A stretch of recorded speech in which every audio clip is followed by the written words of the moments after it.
Welcome to my class, children. Today we'll study, this is my lecture 2, chapter 1 for class 9. Okay.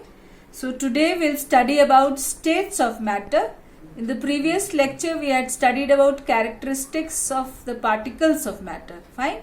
So this is about various states of matter and why do we have the various states of matter. So come, let us study. In the previous class we had studied about the interparticle force of attraction which exists in matter and the interparticle space which exists in matter.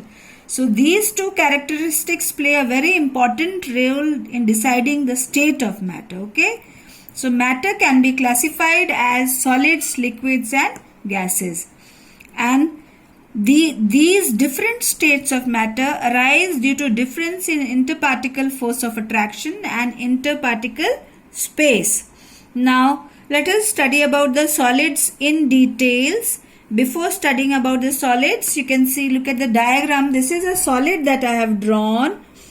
In solid, the particles are very close to each other, but there is interparticle space. As you can see, I am just coloring the interparticle space with the blue dot. So there is interparticle space, but this interparticle space is negligible. Okay, this is very less. So solids have a definite shape and fixed volume. Why do they have a definite shape? Because they have strong interparticle or intermolecular force of attraction or interparticle force of attraction. Okay.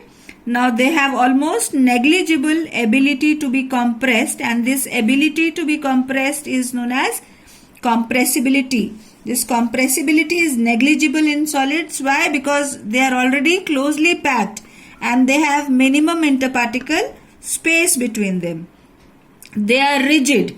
That means we cannot, even if we apply pressure, we cannot change the shape of the solids permanently. For example, in book, table, etc., we cannot change the shape at all. But in rubber band and sponge, these are two special examples. In rubber band, yes, we can change the shape temporarily, but when the force is removed, rubber band comes back to its original shape. Whereas in sponge, also by applying pressure, we can change the shape. Why? Because sponge contains minute pores, and these pores contain air. So when we are applying pressure, the air moves out and the sponge can be compressed. But the moment the pressure of the force is removed, what is happening? The sponge, because it is a solid, it is coming back to its original shape.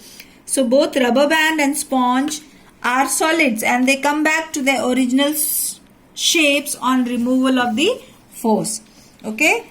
Can they flow? Can the solids flow? No, the solids cannot flow. Why? Because the interparticle force of attraction is very strong. Coming to the liquids next, you can see I have drawn a liquid in the beaker.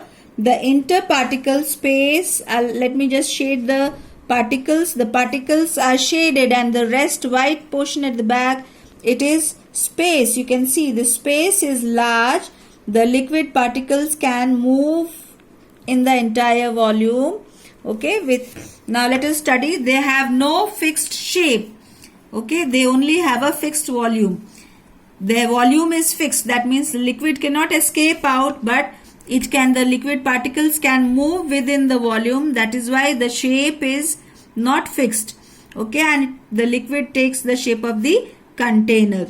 They have weak interparticle force of attraction as compared to solids. Thus the tiny particles can slide over each other and take the shape of the container. Now the liquids can also flow due to this weak force of attraction between them. The liquids can flow and the large particle space is also there, so they can slide over each other. So there is a property of fluidity in them, and this also helps them to diffuse or to intermix with each other. That is why you have studied the two liquids can easily intermix or diffuse into each other. The atmospheric gases diffuse in water and this is a very important property, and this makes the water suitable for the survival of aquatic plant and the life. You know it very well that the liquid water contains, the pond contains fishes and the plants, and they cannot survive in the absence of oxygen. So what happens is gas oxygen, it occupies this interparticle space, and this dissolved oxygen can be utilized by the aquatic plants and the animals. Now moving to gaseous state, I've drawn the diagram. As you can see, these are the tiny balls of the gases. By arrows I mean they are moving in all possible direction. The gases do not have a fixed shape, and they also do not have a fixed volume. Why is it so? Because their interparticle force of attraction is very, very weak, and so they keep on moving. They are highly compressible because of large interparticle space. The gases are highly compressible because they have a lot of space between them, so we can compress them. And two important compressible gases that you are aware of is, one is CNG, compressed natural gas, which is used in metropolitans as a fuel for the vehicles, and the other one is LPG, liquefied petroleum gas, which is used as a fuel for cooking food at our homes. They have particles which move randomly in all possible directions. Okay, the gas particles move randomly in all possible directions, and when they are doing so, they collide with each other and the walls of the container. And when they are colliding with the walls of the container, they are exerting pressure.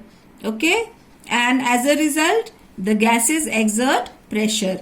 Now LPG cylinder I have already mentioned about, children.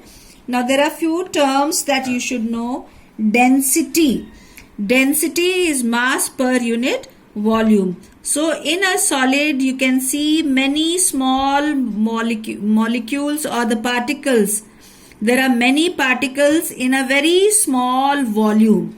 So in solids the density is very high. The mass is very high in solids and the volume is small. Is that okay? So remember, the solids have high density. Whereas liquids, in the liquids what is happening? The mass is also intermediate and the volume is also intermediate. It is having an intermediate value, not very high. Okay? Whereas in gases, what is happening in gases? The mass is less, but the volume is very high. So the gas occupies a large space. You know it very well. So what is happening? The mass value is less, and so the density is also less. Coming to rigidity. Rigidity is the ability to retain shape. So solids are most rigid. Why? Because the force of attraction is very strong. Liquids are intermediate, neither very rigid. It is not very rigid as compared to solids. And the gases are least rigid. Why are the gases least rigid? Because they have weak force of attraction and large interparticle space. Coming to the third term, compressibility. The gases are most compressible because they have large interparticle space. Solids are least compressible and the liquids are intermediate. Now coming to the last term, fluidity.